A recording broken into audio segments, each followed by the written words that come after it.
Salam keluarga Malaysia. Hello and good afternoon. Thanks for joining us. I'm Mohana Priya and you're watching Updates at Noon. Making the headlines today. City dwellers begin journey back to the capital after Raya break.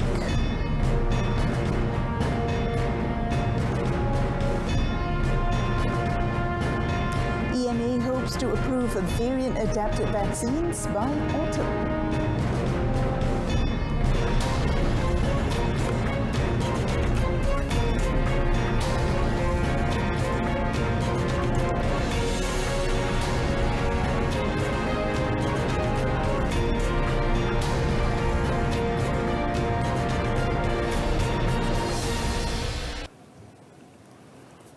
A total of about 4.5 million vehicles are expected to be on the roads and highways nationwide as city dwellers begin their journey to the capital after Aidilfitri celebrations. The trend of the reverse exodus is projected to record the most significant spike starting today.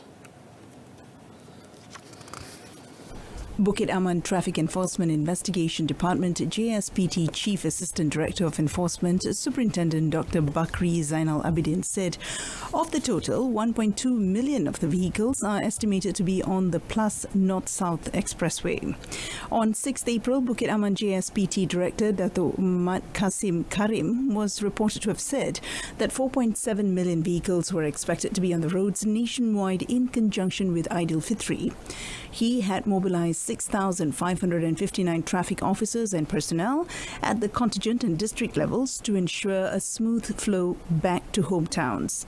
Following the forecast, JSPT had made the necessary preparations through Ops Lancha or the dispersal of traffic flow for the movement of vehicles. Updates on the flood situation in Pontian, Johor. The number of flash flood victims in Pontian district has dropped to 51 individuals from 11 families as of 8 p.m. last night. Meanwhile, a flood relief centre or PPS in Sekolah Kebangsaan Sri Bunyan, which was used to shelter 117 residents, has also been closed. According to the Pontian District Disaster Management Committee, in a statement that the two relief centres are still operating. There are 32 flood-affected residents from 7 families at SK Sri Bukit Panjang, while SK Melayu Raya is housing 4 families comprising 19 members. According to the Secretariat, continuous heavy rain for the past 2 days had caused floodwaters to rise in Kampung Sri Segambut, Kampung Bukit Panjang and Kampung Jasa Sepakat. Over in Mersing, the number of evacuees who were displaced after a fire razed 2 homes in Kampung Gajah Mati remains at 31 people. They are placed in PPS Complex Penghulu Mukim Jemaluang. A man faced a critical situation after he attempted to chase a thief who broke his car window and ran off with valuables. The incident, which took place in Damansara Perdana, Selangor, had also gone viral on social media. According to Petaling Jaya Deputy Police Chief Superintendent Ku Mashariman Ku Mahmud, the incident happened yesterday evening. According to the police report received, the victim allegedly witnessed a man breaking the window of his vehicle. The suspect then ran off with his work bag, which contains a laptop as well as personal items. Following that, the victim shouted and caused the suspect to immediately run into a car. The victim, however, dashed into the suspect's car before a struggle broke out and the bag fell out of the car. The victim suffered minor injuries from the incident. Police are currently tracking down the suspect, and members of the public with any information are urged to come forward to assist in the investigations. A man was allegedly beaten up by a group of mamak restaurant workers after a misunderstanding over the food served. The victim suffered light injuries following the incident. In the incident, which occurred at a restaurant in Bahau, Negeri Sembilan, the fight broke out because the victim's mother was dissatisfied with the price of the food served. The family claimed that the price they had to pay was not on par with the food they received. The cashier at the restaurant raised his voice at the victim, which led him to throw a tissue box at the cashier. The victim was then surrounded by the restaurant staff before he was beaten up on the spot. Jempol Police Chief Superintendent Hu Chang Hook confirmed that that the police received a report on the incident yesterday. The case is being investigated under Section 323 of the Penal Code. Lembaga Tabung Haji TH says it will be providing dam or penalty and korban payment services through the TH Ijari application starting 9th May for the would-be pilgrims during the Hajj season this year. TH Acting Operations Executive Director Muhammad Amin Abdul Wahab said the service was to encourage pilgrims to make payments before they arrive in Mecca. In a statement, he said the dam payment is for Tamattu Hajj and Kiran Hajj, where the dam meat will be distributed to eligible recipients in Mecca, while korban meat will be distributed by the Islamic Development Bank (IDB) to eligible Muslims in the African continent. He also said that the dam payment was at the rate of 590 ringgit for a sheep, while the payment for the korban was at the rate of 955 ringgit 80 cent for a sheep and 5,900 ringgit for a cow. Muhammad Amin added that would-be pilgrims can make the payments at any TH branch offices nationwide. Meanwhile, Tijari is offering several online services such as money transfer through FPX, the opening of TH account, Hajj appeal, updating of personal data and checking of Hajj registration status, among others. Yang di-Pertuan Agong Al-Sultan Abdullah Riayatuddin Al-Mustafa Billah Shah and Turkish President Recep Tayyip Erdogan today expressed happiness over the strong bilateral relations enjoyed between both countries in various fields, including economy and trade. According to a post on Istana Negara's official Facebook page, these sentiments were shared during a 20-minute telephone conversation yesterday.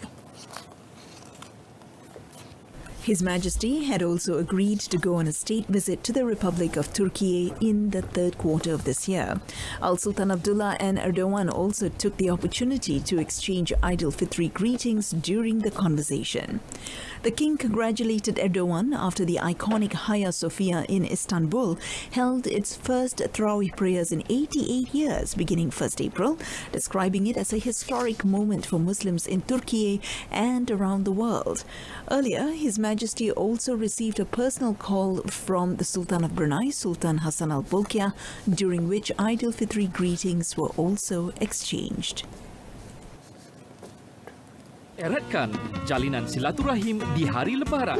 Seluruh keluarga Malaysia dijemput hadir bagi meraihkan hari yang mulia ini bersama Yang Amat Berhormat Perdana Menteri dan anggota Jemaah Menteri di Majlis Rumah Terbuka Hari Raya Aidilfitri 2022 pada 8 Mei 2022 mulai pukul 10 pagi hingga 4 petang bertempat di Laman Sari, Kompleks Seri Perdana, Putrajaya. Semua yang hadir perlu mematuhi prosedur operasi standard SOP terkini semasa fasa peralihan ke endemik dan digalakkan memakai pelitup muka serta mengamalkan penjarakan fizikal. Perkhidmatan bas percuma ke majlis disediakan. Sila layari portal dan media sosial Jabatan Perdana Menteri untuk maklumat lanjut. Raya Keluarga Malaysia. Syawal diraih, nikmat disyukuri.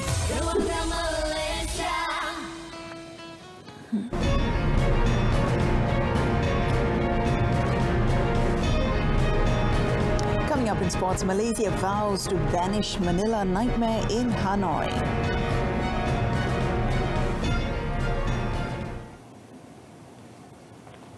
The national under-23 football team intend to use the failure from the previous edition as a lesson as they go in search of glory in the 31st edition of the SEA Games in Hanoi, Vietnam from 12th to the 23rd May. Now, team captain and midfielder Nick Akif Shahiran Nikmat, who was a member of the national team, which flopped at the 2019 edition of in the Philippines, said Malaysia must not take any of their rivals for granted if they do not want a repeat of the Manila nightmare. In the Manila Games, Malaysia's challenge ended in the group stage when they finished second last and failed to advance to the knockout rounds. Malaysia had won the silver medal at the 2017 Games in Kuala Lumpur. Fellow midfielder Muhammad Umar Hakim Suhar Rezwan, who was also in the 2019 squad, concurred and urged his teammates to take every match seriously.